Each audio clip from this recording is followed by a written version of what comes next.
and gentlemen, this is the Marvin Francois Show, your number one source for all things business, finance, and investing. And today is a very special day because our guest today is a logistics specialist. He's helped new and aspiring entrepreneurs find their footing in the world of trucking by providing them with the same blueprint that has allowed for him to have success in this space as well. How's he been able to do this, you may ask? Well, he's done it by leveraging the untapped business model of Amazon Relay that's allowed for him to gross over $2 million in revenue with no CDL, no OTR, no credit, no maintenance, and today he's here in studio to teach you how to do the same. Ladies and gentlemen, from Queens, New York, by way of Atlanta, Georgia, I'm here with the one, the only, Mr. Jabar Williams, aka Box Truck Shorty. How you doing, family? Hey, what's up? How you doing, bro? Man, I'm excited to have you, brother. How's everything Thanks in? for having me. Good. I know that you, of course, flying in from Atlanta. How was the trip over here? How was everything? It was good. It was a nice, short flight. Got you.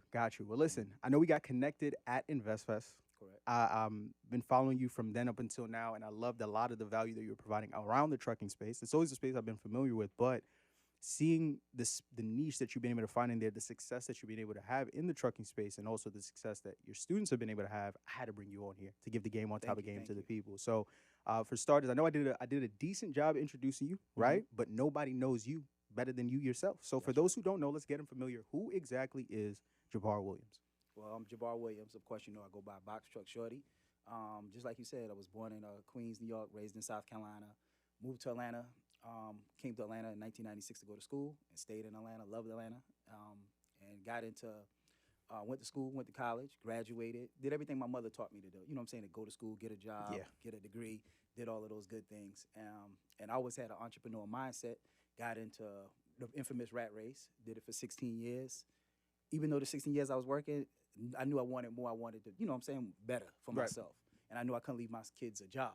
So got into the entrepreneurship, started flipping houses, and then got into the logistics when the pandemic hit, and then took off after that. Got you. So there's a lot to unpack there. Let's unravel that a little bit more. So, of course, the infamous rat race, you were working in a career for 16 years. What position was that, if you don't mind me asking? I was a branch manager at a finance company. Really? Okay, got you. So working as a branch manager as a finance company, essentially for nearly 2 decades, and then from there made the transition to go from that to real estate. Yeah, in 2018, got my first investment property. I thought real estate was going to get me out of the 9 to 5, like flipping houses.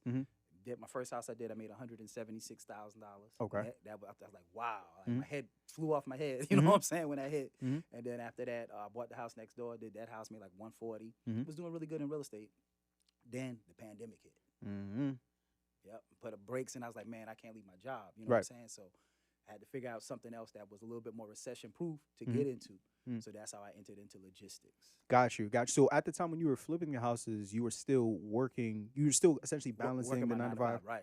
So before I go to work in the morning, I would go to the house. When my lunch break, I would shoot to the house, and then after work, I would go to the house.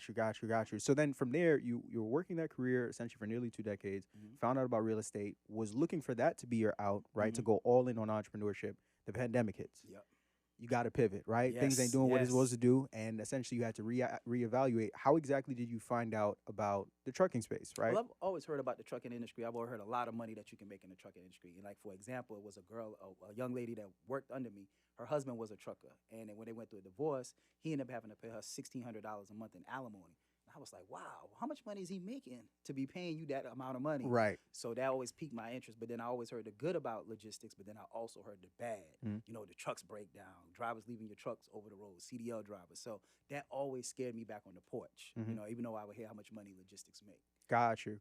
Okay, so then from there, you had found out about the space, and essentially once you found out about it, what was that transition like going from real estate to trucking? Was it a quick 1, 2, 3, or was it essentially a process you went through throughout 2020 and beyond? Well, I was actually still flipping houses when I got into the logistics area, so I was still doing it. Got you. So how exactly, now let's dive into your specialty, right? Because like you said, typically when I hear about trucking, and I think when a lot of other people hear about trucking, the number one thing we hear about is these big old 18-wheelers. That's right.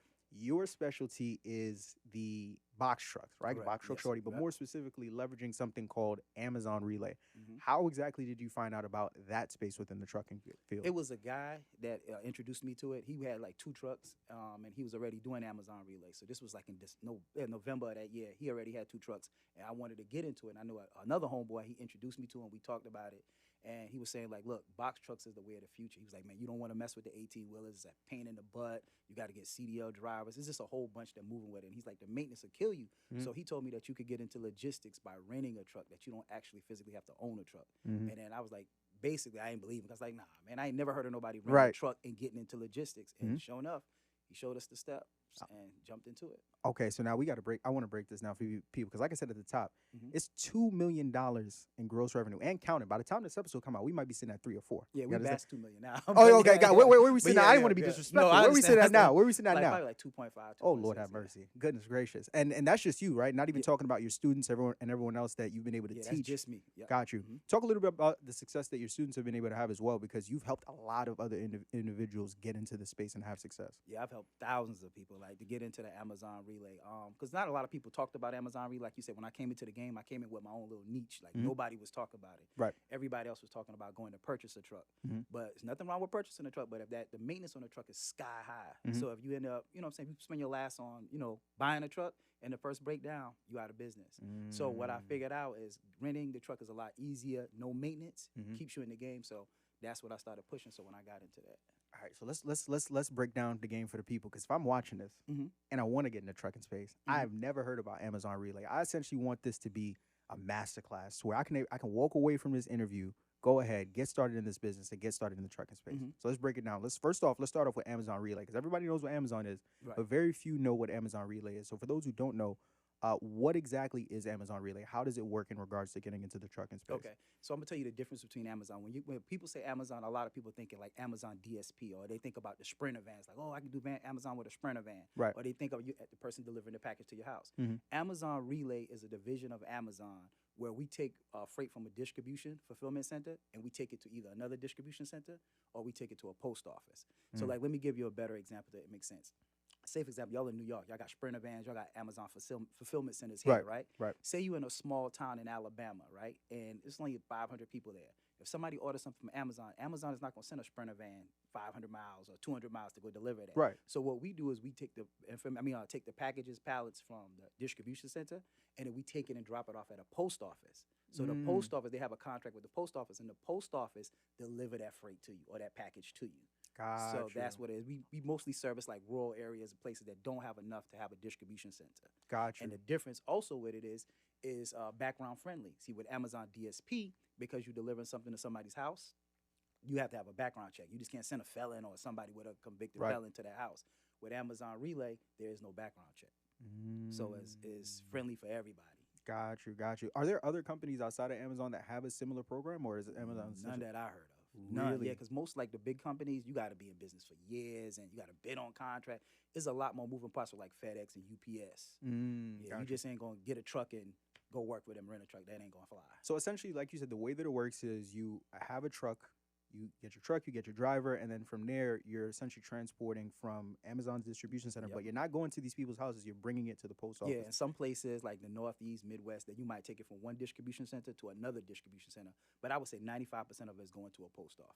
Got you. And essentially, that's it. That's essentially where the money is made, Yeah, right? and Amazon ain't going nowhere, and the post office ain't going nowhere. There So you they go. They got a relationship, a contract together, and that's dope. Got you. So what does it take to get signed up for Amazon Relay? Walk me through that process. Well, I started my whole company for like $3,200, but I always tell people it costs around $5,000 to get up and running. Okay. And that $5,000, and I said 5,000 up to 5,000, because the reason being is whatever your LLC costs in your state, like in the state of Georgia, I paid $200. Even though it's $100, I paid a rush. Mhm. So I paid $200 for my LLC. Mhm. I paid $680 for my authority. Mhm. For people that don't know what an authority is your DOT, your MC, your BOC, and your UCR. That's the components that you need, like a license to be able to move your truck from state to state, Mhm. which is called a trucking authority. My insurance for my down payment was $1,375, and that Mhm. was my insurance down payment. And then I paid $1,000 for my rental. Got That's you. how much it costs to get up and running. But the reason why I say $5,000, if you got a bad driving record, you got tickets, then instead of being $1,375, that's just an estimate, right? They'll want first and last, insurance. Got you. Yeah. So I want to dive deeper into that, because there's so many different ways to make money in this trucking space. Yes, it is. Diving deeper into your space, one thing I've heard you talk about on content is something about over the road and the Mhm. difference between over the road versus the Amazon relay business model. Could you Right. talk a little bit about that? Okay, so there's a battle goes on online, like with truckers. Like if you're a trucker, like most people, like, oh man, go over the road, you can make more money. Yes, a lot of people go over the road, you can make more money going over the road. Over the road means that you get in a truck, you might drive from New York to Virginia, Virginia to Tennessee, Tennessee to Houston. You know, you just all over the road. And most over the road drivers will be gone for like 21 days, about a month, and then they'll come back home. Mm-hmm. There's nothing wrong with it. You can make a lot of money, Mm-hmm. but your driver is not home. So with Amazon, my drivers are home every night. Like I've never had a driver spend the night out of the house. Mm. Also, with over the road, you're gonna need a dispatcher, and you're gonna need a factoring company. You know, a dispatcher usually charge about 10%. So let's just say you made $1,000 load over the road, right? By the time you pay a dispatcher a 10%, that's $100 gone. Then you got to pay the factoring 2 to 4%. That's another little bit of money gone. And then now you got to pay for a hotel, for your lodging for your driver. So by that time, you making the same exact money you're making with Amazon. So let's say Amazon ain't paying $1,000 a night, but let's just say they're paying $650 a night, right? You don't have to pay 10% to a dispatcher. You don't have to pay for a factoring, and you don't have to pay for hotels. And So- on top of that, your and your- driver's happier because Your driver's home every day, right? So that's the reason why it's so easy for me to keep drivers who don't want to be home, Right. who don't want to make money and be home with their family, especially if you got kids and a girl. Right. You want to be home. Right. So that's the difference between over the road and I want to make sure OTR. you mentioned dispatcher and dispatching. In fact, I've always heard about those things, but Mm-hmm. I don't necessarily know. So, what exactly does a dispatcher do, and what does a factoring company do when it comes to trucking? All right, a dispatcher is somebody, let's say, for example, if you're going over the road, that's the person that will go actually physically look at the load board, and loads, that's where you get your loads at. Let's just say, like I said, $1,000 load. They're the person that go look at the load, talk to the broker, talk back and forth, email the broker, and secure that load for you as a driver. Because as a driver, you don't want to be, I'm not going to say you don't want to be, but as a driver, most drivers, they just want to drive. They Right. don't want to have to talk to people and send off paperwork and like that. Right. So they hire somebody to find loads for them. And the driver, dispatch usually make about 10% of whatever that load is. Got you. Factoring is when you book a load on a over the road, right? Like say that load boy. When you book that load, say that load pay $1,000. Well, when you book that load, you take that load tomorrow, right? Let's say you finish the load by Monday. Well, guess what? That company they don't have to just pay you when you finish. It ain't like you say, give your receipt, you can pay me. They got 18 days, 21 days. It just depends on the company. They can have 21 days to pay. So if you can't survive 21 days to get that $1,000, you go to a factoring company. Basically, what a factoring company do is buy that invoice for the 1,000 and give you your money like the next day. But they'll take a small percentage, 2 to 4%. Interesting. So Yeah. essentially, it's like essentially Like payday, like we used to be like, remember, like cash until you get checked. You're like, if you got your check, Got yeah. you. So they just front you your money until their money comes. And when that invoice comes, they keep the 1,000 and just give you $980 or however much the percentage. So essentially, with the Amazon relay business model, like you said, you don't need to have the involvement of Don't the need no dispatcher, and you factoring. don't need the factoring as well. Right. So then, if I'm the one that's essentially, I create my Amazon relay trucking business, what role do I play in like the day to day of what that looks like? If I don't have to deal with the dispatcher and I don't have to have the factoring, what am I doing? So I can tell you, like, for example, in the morning when I wake up in the morning, I set this feature called a poster truck, right? And a poster truck is actually telling Amazon when my truck will be available, when my truck won't be available, the minimum amount of miles I want to go, the maximum amount of miles I want to go, and the minimum I want to make per mile and minimum payout. So it's basically like creating an order, saying like, hey, look, if you can give me this whatever I'm looking for, just go ahead and give it to me, right? I don't have to go look for the loads. So on a day-to-day basis, I set my poster trucks. Now, if my poster trucks don't hit by a certain time, like 9 o'clock that night, then I'll physically go look at the load board. But let's just say I do look at the load board and I do see a load that I want to get. I just hit book, the load is mine. I don't have to go through a dispatcher. I don't have to go through a factoring company. Now, Amazon, for that load, Amazon pay me every single week a direct deposit. There's no paperwork to fill out. There ain't no emailing back and forth with brokers, because even with over the road, right? Say you see a load for $1,000. You emailing the broker. You emailing broker back and forth. By the time you send your papers off to that person, you know what happens? You don't wasted 30 minutes. Guess what? They call you back and say, oh, somebody else took the load for $900. Right. Yep. Gotcha. So it ain't no negotiating. It's just you book the load. It's yours. Guess what? Next Friday, Amazon directly deposit that money into your account. Come No on now. talking, no paperwork, nothing. You can run your whole company from your cell phone. So it's essentially just you as the owner of the company directly with Amazon. You don't have to necessarily deal with the middleman. It makes it efficient for your drivers. It makes it Bingo. efficient in terms of booking loads, and it makes it efficient if you get that cash money. Yep. Got you. Okay. Yep. Okay. So then my next question would be, right? Do you because essentially you're a contractor for Amazon, right? Yep, In providing yes, them sir. this form of transportation. Do you have any concern that somewhere down the line Amazon will decide, all right, we're going to go ahead and make this operation in-house, get our own trucks, do our own things. Not worried at all. Okay, Let talk me to tell me a you little bit why. about that. All right, think about it like this. If you're a company, right? We just explained how expensive it is to own and maintain fleet of a truck, right? I don't know if you're familiar, but the company Yellow Trucking, it was in business for 99 years. Okay. When I think it was the third largest or second or third largest logistics company in the United States, they went out of business. Okay. So basically what I'm saying is, why would Amazon go out and purchase 100,000 box trucks, right? Now they open themselves up for liability. Somebody get in a wreck, guess what they're going to sue? If Amazon hit you, it's you a already wrap. know what time it is. Listen, right. My neck, my back, right, my arms, right, I'm right. getting that check. Right. So you got to think about the maintenance on a truck. Like, why would Amazon get into the business of buying 100,000 trucks, or let's just say any amount of trucks, right? And then having to pay for maintenance, having, like you said, lawsuits open up all over the world. So they just wouldn't do that. So you got to think about it like this. Why, when, let's just say you got a truck fit 10 pallets, right? Amazon might have made $2,000 or $3,000 or $4,000 off the stuff that's on there because it's Amazon Prime stuff, right? And they're paying us $650. They don't have to deal with the headaches of lawsuits. They don't have to deal with the maintenance of a truck. So why would you do that? It's kind of like hustling backwards. Right. It's kind of like, that's like when people say that to me, because everybody like, oh man, Amazon's gonna go buy their truck. That's just like Uber going and buying all their cars. Right. To put people workers in it. Why? Right. You see what I'm saying? It doesn't make sense. Same thing with Airbnb. You think Airbnb want to go buy all of these houses just to rent out? So as it goes back, control everything. What? Own nothing. Own nothing. Control everything. Yeah. Boom. There you go. Gotcha. Yeah, Okay. Same difference. All right. So now I have a lot of context now on how the Amazon Relay business model works and some of the different things that we need to get started, right? But next step of this, I really want to break down. We understand how the business model works. Now we got to go get this truck, right? We got to secure the truck. This is essentially the asset. This is the baby, right? It's going to be making money for our business. How do we go about securing our first truck if we're looking to get started in this business? Or to one of the rental companies. Yep. Okay, gotcha. So you got Penske, you got Enterprise, you got Budget, and you got Ryder. Those are the four main ones, like national ones. Penske, Ryder, Budget, and Enterprise.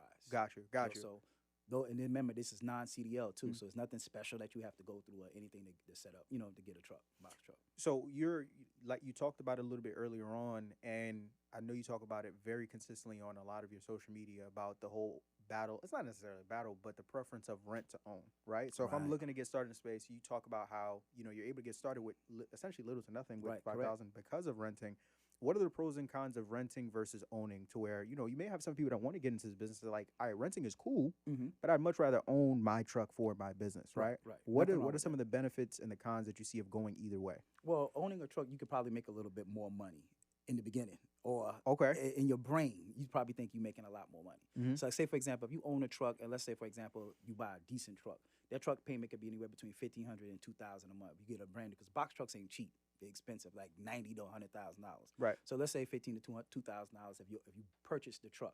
Now, the good thing about it is, guess what? When you make that money, it's yours. You're paying off a truck, right? However, the bad thing about it is when that truck breaks down, or if it breaks down, you're responsible for all the maintenance. So you might make more money in the beginning. Let's give you two examples. Somebody that owns a truck, somebody that rents a truck, right? In the beginning, they'll be stockpiling more money. But when that first breakdown goes, a box truck is not like a car. It's not like $300 to go get an alternator change. You're talking about $10,000, $15,000, $20,000 for repairs, just like a semi. So it's super expensive. So with renting a truck, of course, you don't pay for the maintenance. The truck breakdown, they give you another truck, like 2 or 3 days via your contract, that they'll give you a subunit, and it's less downtime. So even though you purchase a truck, right? Say you purchase, I know people personally that purchase trucks. The truck breakdown, they do have a warranty on it. Let's say you get a good truck with a warranty on it. Right. Guess what? That part might not be in for 3 to 4 weeks. So the downtime of ownership of owning that truck is not like a car. You see what I'm saying? So that's the difference between the two. And you can scale a lot quicker with a rental truck. So I can get 2, 3, 4, 5 trucks. You see what I'm saying? I can scale quicker. Right. With owning a truck, you can only, buy as many trucks as you can afford. Gotcha. So this is the thing when I first came into the game. Like I'm not. A lot of people think I completely hate people that buy a truck. That's not true. I always tell people, like, some people, like you said, they just want to buy. There's nothing wrong with that. If you get into the game, start off renting, because it's the same concept. Everything is the same between renting and buying. Nothing changes. Now, if you purchase a truck, and this is what I run into in my consultation, I run into somebody purchased the truck. First breakdown, they're out of the business. Now they're renting a truck to pay for get their truck fixed. So you And took like 2 steps forward to take like 5 steps back. yes, man. Right. And then usually when I hear people like, man, I wish I would have came across you earlier. Mhm. Because when they Google renting trucks or YouTube or Instagram, then I'm the person that pop up. But it was like, man, I wish I would have listened to you. So that's the difference. And then on average, for the if we are renting a truck, the monthly rate that or the we're paying per Per truck. per Per truck. truck plus miles. So okay, let me get back to this. So let's say with the other truck, 1,500 to 2,000, right? With a rental truck, you'll be anywhere between 500 to between 600. It depends on your account. But a real good rate is about $500 a week and about 15 cents a mile. And you can even get it lower than that. It depends on how many trucks you have. Got you. So it would be like $500 and then 15 cents for every mile that the Yeah, truck. sometimes it depends on the company. Some will give you like 1,000 free miles. Some will give you 1,500 free miles a month, Mhm. or it depends on a week. But after you hit that amount, then they charge you the 15 cents per mile. So are there different things that we can do? Because like take yourself for example. I'm sure you have certain companies that you've been working with for a sizable amount of time now. Does Right. that now give you the leverage to go back and be like, yo, I'm giving you guys consistent business. You know, let's go ahead and negotiate this. Oh yeah, most definitely. Yeah, and got they'll you. tell you once you get up to a certain amount of truck, like 5 trucks, then they'll give you a break. They'll lower your rate. Sometimes down to like 460, 450 a week. Got you. Are there any other things that people who are coming into the space can do to potentially work around getting reduced rates, whether it's going towards certain companies or maybe leaning towards certain trucks? Or essentially, is that something that only comes with just time of just being Yeah, in the time, space? just time. And the information, like, hey, that's why I have a consultation. So I have ways that I can show you how to get cheaper rates with your trucks. Got you, got you, got Because you. a lot of people make the mistake. They'll go call the rental company like, hey, look, let me call the Ryder. Like, hey, I want a truck, and Ryder will tell you, hey, man, it's $1,200 or $1,000 for a truck and 30 cents a mile. Mhm. But guess what? It comes with the information that you have. So I know how to set up the correct accounts and the correct account managers to get you that discounted rate. Got With you. Here's another one because you kind of compared the business model of Amazon Relay similarly to like Turo, Airbnb, Mhm, Airbnb, things of that nature.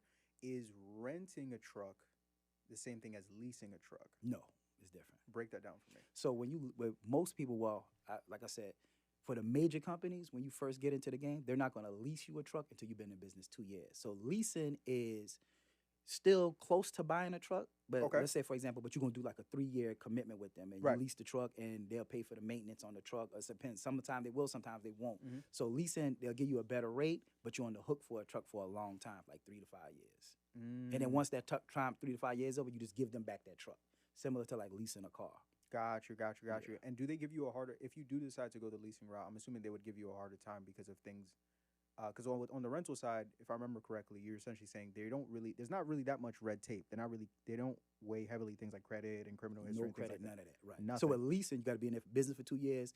You got to have your authority for 2 years. So if you're just coming into the game, you can't lease anyway. Now, I'm not going to say mom and pops won't be able to lease. Like, you might find a little local, truck spot that lease out, but none of the major ones. You got to be in business 2 years. Got you. Diving deeper into that, we have some context on how to get the truck. You talked a little bit earlier about paperwork. What are some of the different licensing things like that we need to have set up? Because I know we need insurance, Mhm. right? Is there anything else outside of that we need to make sure we go ahead and have set up for our trucking business before we get started? Nope. Just your driver's license.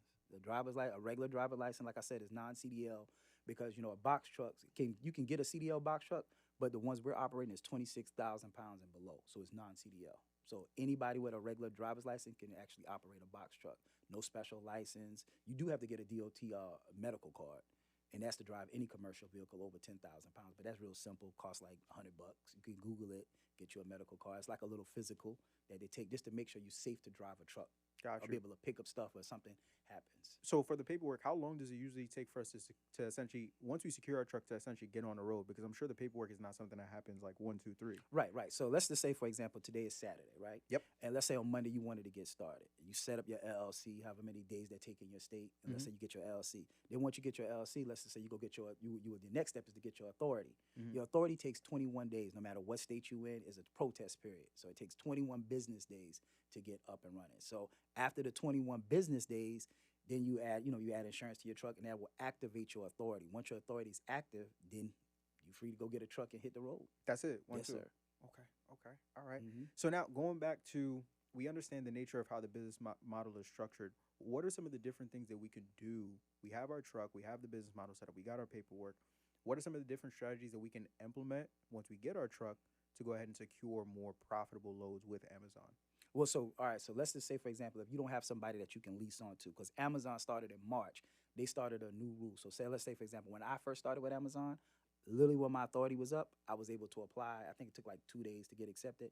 As of March, Amazon implemented a new rule. You have to have 180 days of your authority to come and pull loads for Amazon now. So that's 6 months.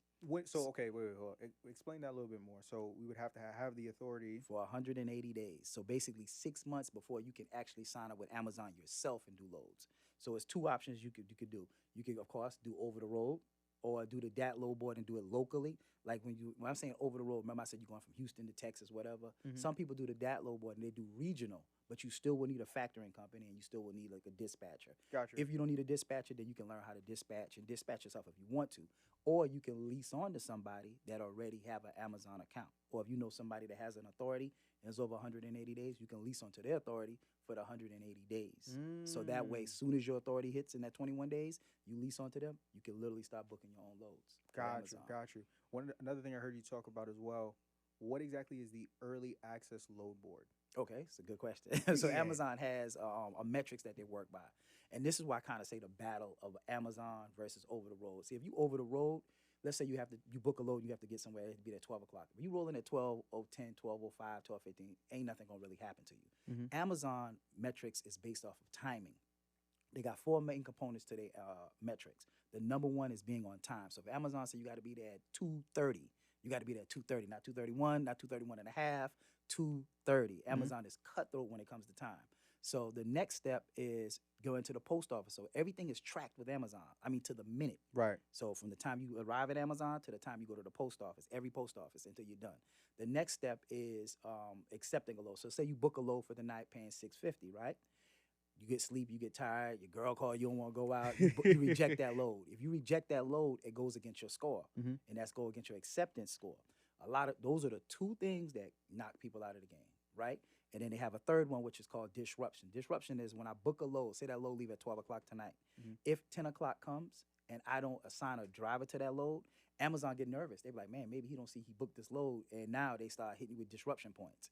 And then the last one is called app usage. Nobody have a problem with that because when you book the load, your drivers need to know where to go. So everybody's using the app. And nobody's really messing up with the disruption because when they book a load, they be happy and then they assign it to a driver. Right. So those first two things usually mess up your score. So Amazon has a score metrics. 98 to 100 is an A, right? So from 90 to the 97 is a B, and it goes on down the list. So let's say, for example, a $650 load pops on the board, right? Mhm. If you have the A, we get to see the loads first. So we get to see the loads for like 5 minutes first. Now, let's say none of us booked that load. Then it filters down to the people with the B from the 90 to the 97. Say nobody books it then it filters down to the regular load board where anybody with a bad score can see. So it's like Amazon is rewarding you for being on time Right. and not rejecting loads. So when people say, oh man, I can't find loads with Amazon or the load board is trashy, majority of the time they done messed up their score. They got a C or D, and that's why they don't see good loads. And if you're not on time with Amazon and you have a bad score, Amazon ain't the place to be. You're going to hate it. Mhm. Yeah. See, that's the honest truth. Right. What people don't tell you. They don't tell you that.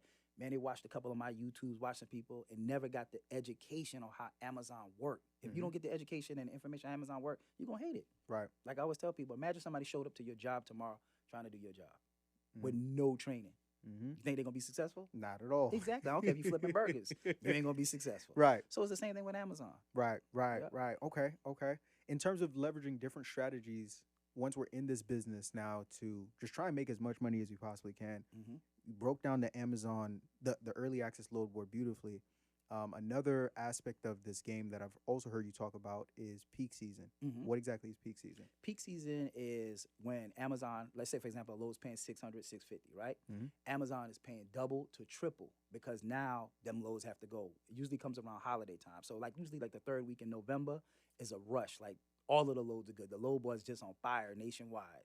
So it's the same thing. Like think about when you go to the mall and they see the Christmas trees up and everything up. That's the reason why it's like the loads have to get out. But even during we have peak season, we do have other peak spurts too. We have Amazon Prime Day twice a year that run the loads up just like peak season. What 'Cause are- I don't know if you know, in July they had the first peak season of this year, and in 2 days, Amazon did $12.7 billion in revenue in 2 days. $1 billion. In Gosh, 2 days. that's crazy. That's crazy. Some companies don't do that in a year, Right. in years. Some people Some don't big in companies don't do that. decades. You Yeah, understand? That's yeah. crazy. But so essentially, that's essentially when Amazon is essentially doing its most sales, and obviously that's when you guys as Make the the truck most company amount of money. make the Right. most amount of Yeah, money. you can clean up during peak season. So when it comes to the nature, because we're using these box trucks and a lot of, so for example, you're based in Atlanta, Yes. so your drivers and your trucks are also based in Atlanta. If I'm Right. Correct. But guess what? The good part is they don't have to be. So that's Okay, go ahead. That's there we go. Go You ahead. going right down up my alley. Because so my question is, so for example, let's say I'm based in New York, right? Mhm. Because another thing that I've also heard you talk about is how there are certain states and cities that have more profitable loads They than do. others. They do. So for example, let's say right, I want to start an Amazon relay business. Mhm. I'm in New York. But let's say I do my research, or I get to go ahead and sit down with Box Truck Shorty. I get a consultation, and you're like, "Yo, the most profitable loads are right here in Atlanta." Is it possible to where I can now set up my Amazon relay business to where even though I'm here in New York, I have my drivers and my business being run out of Atlanta? Yes, you can. A Okay. classic example is my first cousin. Okay, My let's do it. cousin, Let's yeah. break it down. He, Break it down. he lives in the Maryland, D.C. area. Mhm. He started in January this year. Had been super successful, and guess what? He has 4 trucks in a city. I'm not gonna tell y'all where the city's at because everybody gonna flood it. But he got 4 trucks in a city, man, and he's never even been to the city. Never, ever. Ever not to go set up the not business. one time. Never even been to the city. Never shook hands with the driver. Never, Nothing. none of that. Got you. Now, That's are there crazy. any downsides to that? Because it's like I'm sure there are benefits. Well, for you, for example, do you ever meet with your drivers or go and see your driver? Very rarely. Yeah, Really? Yeah. So everything is straight up digital phone Yeah. call. That's it. Yeah. So like say for example, my cousin, he got his trucks in a whole nother city, right? Right. So this is the thing. Once you get access to Amazon Relay, like say you apply to Amazon Relay, it's national. It's not where you're at. So let's say you're in New York Mhm. and you set up your Amazon account. You just don't have an Amazon account for New York. You have a nationwide account. Amazon don't care where you pick up loads at. You can literally see Texas loads, LA loads, anywhere you want loads. I had a guy at LA. He was in LA, never been to Atlanta. He had 2 trucks in Atlanta. So you can put your Crazy. trucks anywhere you want to, going the rental route. So see, that's another benefit of renting the truck. Now, Right. if you purchase the truck and you live in LA, you have to have somebody drive the truck all the way Right. over there. But the way how we set up my business and my structure, basically we set up our account. I set up our business the way you can go, the drivers go pick up the truck. Like I've never drove a box truck. You see what I'm saying? I drove a box truck once in my life, and that's from a gas station, maybe a mile on the road. It was too bouncy for me. But yeah, it just was. So I never drove a box truck. Right. Neither did my cousin. He never drove. Never drove the And box still truck. has a 9 to 5. Yeah. Never been to the city. Yep. Never shook hands with the driver. Never, Went never. out to dinner with him. Nothing. My drivers didn't even know I was box truck shorty, man. They So, really? Yeah. Do they still? Some know? of them do, some of them don't. You know what I'm Got you. saying? But now they only know because of the training when I have people coming in training. But when I first started, I never even told them who I was. They never even knew. So then, if we're now able to have this business model, this is crazy. This sounds insane. So if we're now able to It have this is. business model, hold on, let me sit up. Yeah, this is insane. If we're able to have this business model, right? Mhm. So for example, if I'm in New York hmm and I know that I can have it in any state, am I also able to have it to where I can have this business? Like, so for example, let's say I have 1 or 2 box trucks in Atlanta, and then another 1 or 2 box trucks in Cali. So I can Yes. have literally Scattered is what scattered. You Stop. can have trucks in Houston, LA, Cali, wherever you want to. If you got a family member that's in Houston and like a homeboy or whatever, you can put trucks in Houston tonight. Is that literally? based off of your experience though? Is that something that is advised? Is that something to where you're like, you probably want to wait until you're a little bit more seasoned in the game before you Well, spread when you- yourself out that Yeah, thin? when you learn, like I wouldn't tell nobody to just jump in there with 5 trucks or jump in there with 3 trucks. Like I started with 1 truck. It took me 3 weeks later to get my 2nd truck, and then about another 3 weeks later to get my 3rd truck. I kept 3 trucks for maybe like 4 or 5 months, and once you get you know how to maneuver, and your truck is running 7 days a week, then you can start scaling up. How many trucks do you have now? 5, 6, bounce back and forth, and then when Is it- peak season come, I'm gonna jump up to probably 8, 9, 10. So then that's another thing too. When we talk about for you, when you talk about jumping up to 8, 9, 10, Mhm. you would essentially jump up to that 8, 9, 10. And are you going to continue to scale and add more trucks, or is there essentially a ceiling that you want to place for yourself to where like I really don't want to have any more? But I would only scale up during peak season time. Okay. So during the regular year, I like to just keep 5 trucks. So you can because also and 'Cause once you again, rent- this is the you can beauty get a of truck that's when- what I'm yeah, saying. you get This a is- truck when you want hold to, on, man. hold on, Yeah, hold on, hold on, yeah, hold on, yeah, hold on. yeah. Wait. And this is the beauty of renting. Going to your point, because now, in the snap of a finger, you can go from 5 trucks to essentially 10 trucks. Yes, peak season. If I call up my place and I'm like, hey, look, I need 2 or 3 more trucks, I can get 2 or 3 more trucks. As many trucks as I want to, as I Mhm. have. So I can get as many trucks as I have reliable drivers. Because you can get trucks, Right. but you want to have reliable drivers too. Mhm. So your whole company's based off your driver because you're not driving the truck. But that's it. Guess what? After peak season, it's just like the stores, Macy's or whatever, seasonal employees. Right. They come get a bunch of people, then hey, like January 1st, this is it. So I got a relationship with some of my drivers that they come drive seasonal for me. Who don't want to make extra money during the holidays? Come on now. Okay, so now let's dive more into that because we broke down the business model. Mm-hmm. We talked about how to secure the trucks, Mm-hmm. the different in and outs, the inner workings, some of the different strategies we can now leverage to just make as much money as we possibly can. Mm-hmm. The Another key component of this business is the drivers, Yes. right? Because Yes. you ain't box truck. I Shorty ain't driving them trucks. I ain't Hey, they driving. too It ain't for bouncy. me. It ain't It's too bouncy. He's yeah, not too doing bouncy, it. It's man. not. I It's was not bouncing. happening. I was like, man, this will drive me crazy. Yeah, it's not. It's not. He's not doing it, ladies and Right. gentlemen. It I doesn't ain't- matter if he's coming home and he's not doing it. I ain't doing it. He's not doing it. How do we go about finding drivers for our trucks? What's that process look like? It's pretty easy. Well, when I first, you want to tell you how I started, or tell other people how they? Do you do both? Talk Well, about your my experience. my first driver was my best friend. Really? Yeah. He was in the fast food restaurant. Came to Atlanta. Okay. Was working crazy hours, Mhm. and he always had a good work ethic. Like he's been working since we graduated together. He was always a workhorse. I was like, look, man, it got to be more than working, all these long hours at, Burger King. Right. So I told him I tried to get him into real estate. He didn't want to jump. And I got him in logistics. He took a leap of faith and came and worked for me. Did it and took off after that and worked for me for up till January till September. And then he started his own trucking company. And then now he started scaling up and getting trucks. But to find a driver is real easy. So once you have drivers, people will walk up to your drivers and be like, hey, man, you hiring or whatever. So that's how I started getting referrals. Also, you can go to Craigslist, Facebook, Indeed, post an ad. It's super simple. Now, finding drivers is easy, Mm-hmm. but once again, to your point, there are this truck is our asset, right? Mhm, It's right. essentially the focal point of what makes our business run. So we want to make sure we're choosing the right drivers. Not just Right, correct, we don't just correct. want to put anybody Yeah, in we the don't truck. put, yeah. What's your personal screening process been in terms of like different things that because you've been in this space for a sizable amount of time now? Mhm. I'm sure not every driver that you've brought on has been, unless maybe it Oh, has. yeah, I know right? to weed them out now, but yeah, I know what you're saying. So what do you do now to kind of weed out in terms of knowing, okay, this guy is perfect because he fits all of this criteria Mhm. versus this other dude is like, nah, I've seen this, I've been down this rat hole before. Right, I don't take their word for it. A lot of drivers will come to apply. They be like, oh, man, I did Amazon before. I got a badge at home. Or I work for this company. I don't take that no more. So every driver now, that's how I created my 3-day driving training. Mhm. Because before I would just take somebody, oh, you did Amazon before? Yeah, I got a badge. Look, okay, cool. Come jump in the truck. Did that. Mhm. First week, this guy was late out of 5 days, 5 Yeesh. times. I was like, dog, what's wrong with you? Mhm. You know what I'm saying? He was pulling over to go to sleep, just all off with it. And I was like, you know what? I got to do something. So I started my own training process. So Mhm. now anybody that comes works for me, they have to do 3 days with one of my senior, trainers. Mhm. And if they do a good job, then they'll get the job. But Mhm. if I've had people to go through 3 days of training, and my driver like, nah, this ain't it. He ain't the person for you. You can't back the truck up. You can't dock the truck. You can't stay up. You got to pull over, take naps.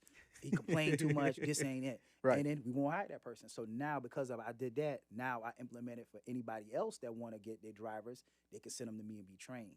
So I'll, kind of like get it. You see, like, nah, this person ain't good. You see what I'm saying? We've been talking about the trucking thing for some time now. I'm not gonna lie, it sounds too good to be true. That's what I thought when I first It started. sounds I'm not too good going to be lie. true. You can rent a truck and start making money. Yeah, that is not true. Listen, what's the dark side to this business, right? Because I'm sure that like with any business, I don't care if you're in trucking, real Mhm. estate, whatever it may be, there has to be some lumps, bumps, and bruises that you're gonna take along the way.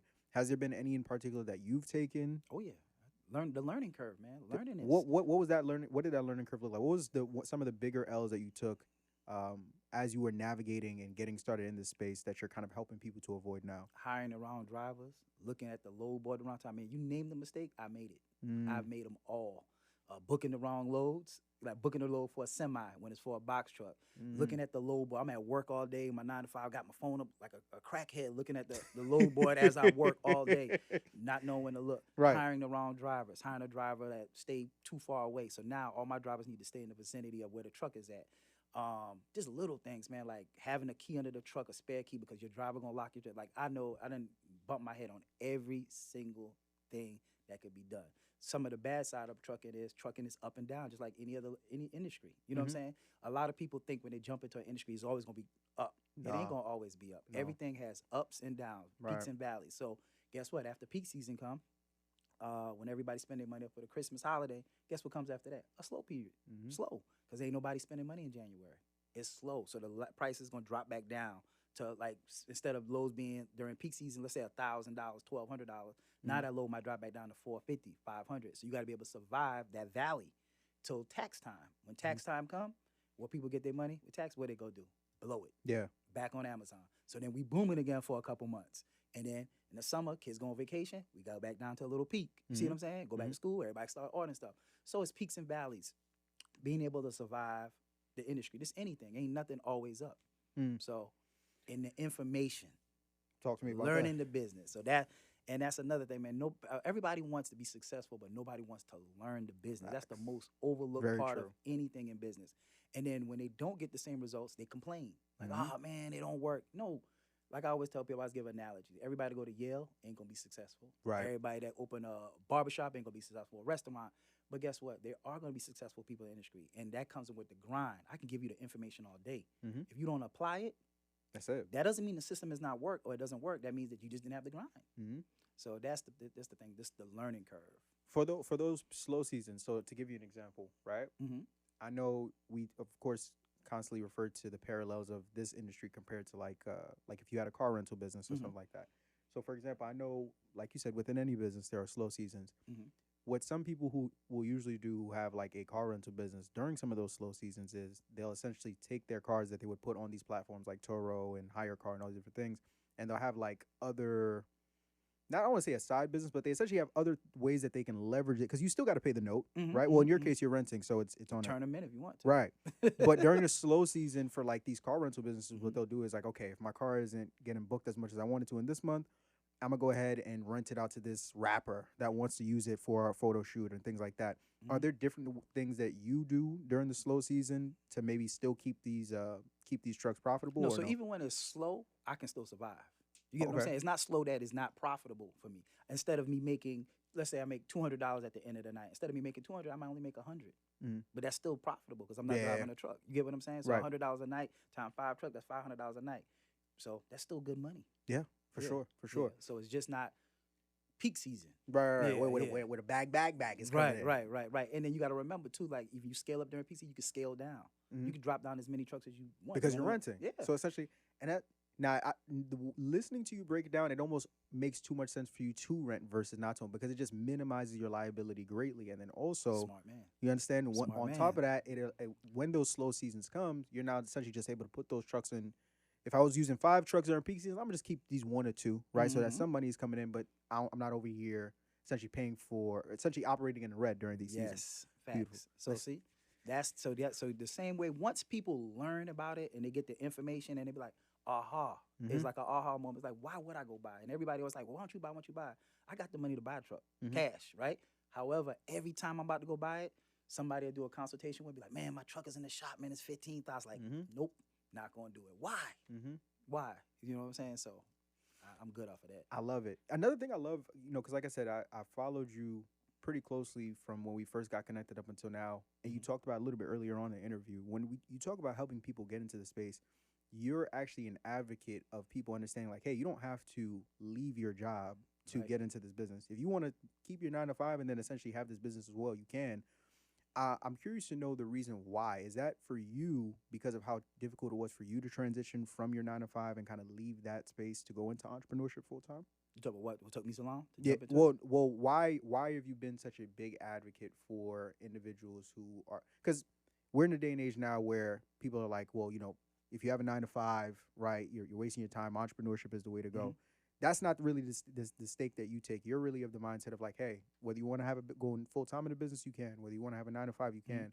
But you can get into this business either way, Mhm. right?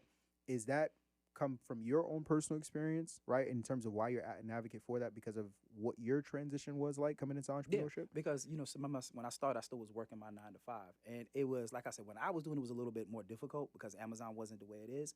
But I'm like this: one income is too close to no income. So Mhm. if you quit your job and now you started this trucking business and you haven't really learned and gathered all the information you had, then what happens when that trucking business fails? Because you Right. don't have the information. So I tell people, keep your job Mm-hmm. and start this business. And then once it starts doing well and it's doing good and you making enough money, if you want to quit your job, then quit your job. But never quit your job before that business is bringing in money. You see what I'm saying? Right. So that's why I'm an advocate of having, and then when I came into this, I designed it for people that still was working a 9 to 5. Right. You know what I'm saying? Who don't want an additional stream of income? Right. Just like I said, I talk about my cousin all the time on my live and on my thing. He's been in his business. He's worked for the government for 21 years. Right. And he got started his trucking company. He's still on his job. You see what I'm saying? He gonna work, retire.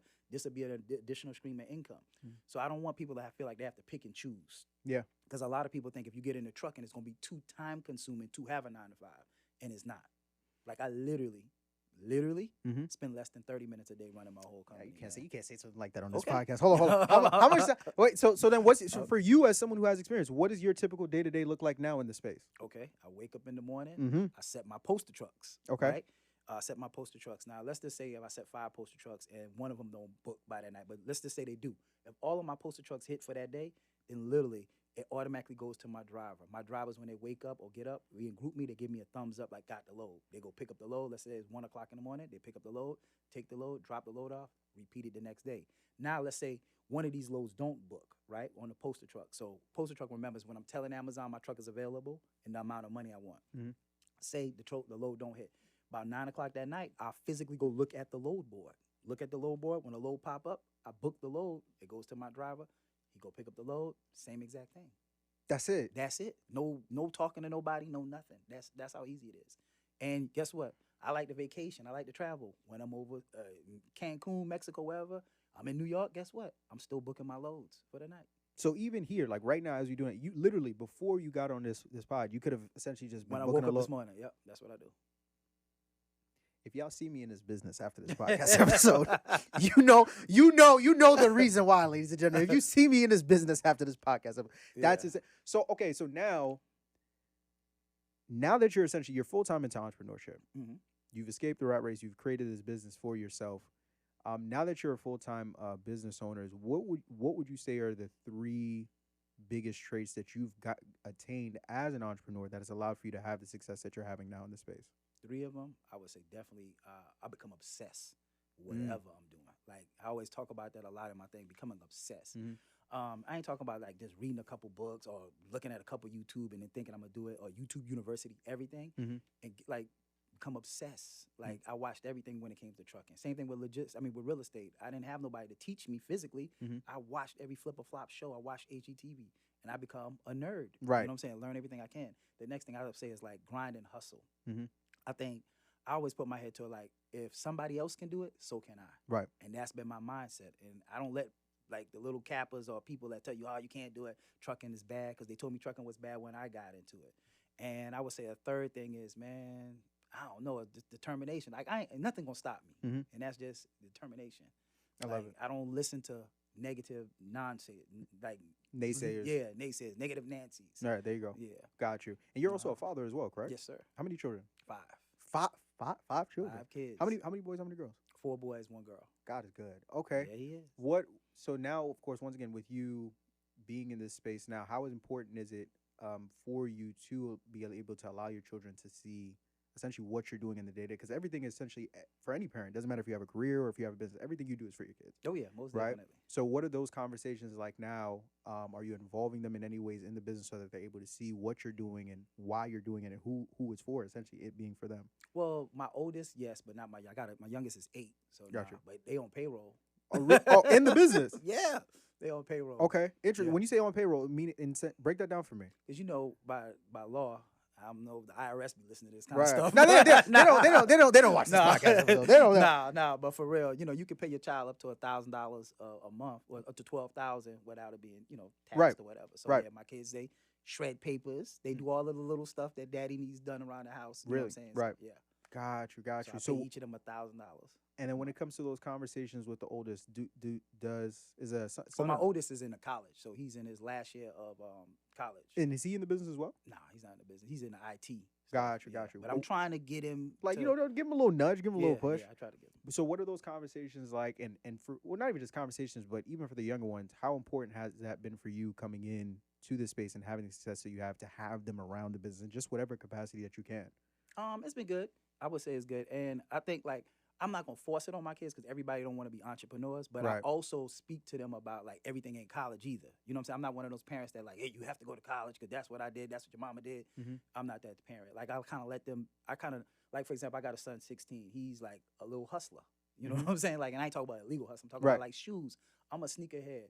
Like my son will go clean up all my old shoes and sell them. And I mean, like I had a box of them. Like he Wow. literally, I bought these shoes for $400 one time. Mhm. Wore them at a site flipping houses and kind of messed them up and just threw them in a box. That Mhm. little boy cleaned them shoes up and sold them for $400. Wow. Yeah, so he's like a hustler when it comes to stuff like that. So he has an entrepreneur spirit, Mhm. and I'm not forcing him to go to college. And then whatever he wants to do, I'm support it. Like I want to get him into like if he want to open his own sneaker shop or Mhm. like he designed his own little products to clean shoes. I'm like, Right. man, let's get a chemist and figure out how to make some money off of this. Right. So I promoted anything that they want to do entrepreneur. And then love my it. 8-year-old, he's like soccer and stuff, so he's still I little. love it. I love Yeah. it. I love it. Listen, man, I appreciate you for coming on this platform and just giving the game on top of game. Like I said, if y'all see me in this business, you don't ask no questions. You know where I got the information from. I know we got to get you out of here, but as we begin to wrap up, I guess my final closing question for you would be, like you said, being in the working a career the way that you did, and having a 9 to 5 for essentially nearly 2 decades. Mhm. One of the things you've always been very vocal about how tricky and how tough that transition was for you to go from having a career, essentially getting into entrepreneurship because of Mhm. fear, if I Yeah, remember I correctly. got 5 kids, man. So Right. I can't take a gamble. Right. I gotta make sure it works. So my question for you is now being on the other side of that fear and having the success that you have and being able to have impacted as many individuals as you've had in the space. There's somebody who's watching this episode right now that's exactly where you were Mhm. a couple years ago, where they know they want to go all in on business, but maybe they have responsibilities like you had, and Mhm. or maybe they don't, and they're just scared, right? Mhm. And listen, I've been working in this IT job for 10 years. I want to start this trucking business. I want to Mhm. get into real estate. Mhm. I don't know. What would you say is just some closing words of encouragement and motivation to that individual so that they can take that leap the right way, right? For them to go out and get started in the world of entrepreneurship the way that you've been able to do. To be honest with you, of course, like I would say, become obsessed with it. But the number one thing I would say is get yourself a mentor. Mm. Get you somebody that knows that already made all the wrong mistakes, all the bumps in the road, the curbs or whatever. Get yourself a mentor. It's the easiest and quickest way to be successful is modeling somebody else Right. that's already been successful. So I'm a huge advocate on mentorships. I love it. There you Yeah, go. Finding the right person. And if it's trying to get into trucking, it's Box Truck Shorty. It's only one It's- person, it's- ladies and yeah, if you gentlemen. come and get it with Amazon Relay, it's Box Truck Shorty, man. It's You know, only one I person. provide services that can help anybody get up and running from the beginning to the end, start. You know, I got an ebook, There you go. the ultimate bundle pack guide, which is on sale for $199. Anybody that want to get into the business, they can purchase this. It has all my resources, my step-by-steps, my contacts, everything you need to do to get up and running. And then I also, like I said, if you don't want to drive or whatever, then you can send your driver to me. I got a 2 and 3 day driver training, and I also have master classes that I host as well too that allow people to lease on. Remember I said 180 days? Yes, sir. You come join my master class. You don't have to wait the 180 days. We'll put you with somebody, you lease on, hit the ground running. You can't. I mean, I'm not gonna say you can't lose, Mhm. but your success rate will be Right. very, very high because I already made all mistakes. There you go. Ladies and gentlemen, let the people, of course, know where they can find you. You can find me on all platforms as Box Truck Shorty. I'm on Instagram at Box Truck Shorty. That's Shorty, SHAWTY. Mhm. I'm on YouTube as Box Truck Shorty. I'm on what's the other one? Instagram, TikTok, everything as Box Truck Shorty. My brother. Yep. I appreciate it. sir. And listen, I appreciate each and every single one of y'all for tuning into this episode. If you haven't already, what are you doing? Take a second, take a minute, take an hour out of your day right now. Just go ahead, slap the like button, and show this episode some love. As always, we appreciate you, my brother, for Thank you coming for through having me, bro. and providing as much value as you did. And make sure you guys go ahead and check out any and everything that he has to offer on his social media platforms. But as always, ladies and gentlemen, I'm Marvin Francois, Box Truck Shorty. Thanks for Y'all having have been me. good. We've been great. This has been amazing. And as always, thank y'all and God bless. Peace. Take care. Thank you, brother. I No appreciate it.